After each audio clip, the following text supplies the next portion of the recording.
sag-asa kadapi niining kalibutan dili nimo kini malaksi sa imong handurawan ang pagbalik sa buhol kanunay mong ikahinaman aron ikahimaman ang imong kaigsunan.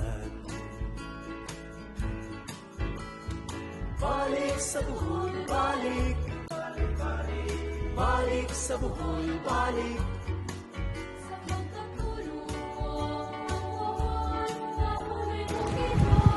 Good day everyone, my name is Gerald Morado from HM6B. My topic is City Ordinance of Cebu. Cebu City Identification System number 2577 enacted in September 2020. This ordinance established a citywide identification system to streamline the delivery of social service and financial assistance. The ID system aims to enhance transparency, reduce funds, and facilitates cashless transaction for residents. Cebu City Market Code of 2017.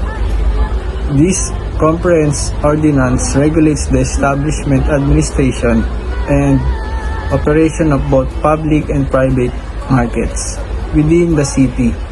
Its goals include promoting economic opportunities, ensuring market viability, and decongesting streets.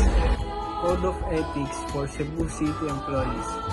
This ordinance sets standards of conduct behavior for city government employees, emphasizing public trust, diligence, and ethical practices. Differences and similarities, while both Cebu City and the municipalities of Bohol utilize ordinance to govern the respective areas, some differences and similarities can be observed. Scope and focus.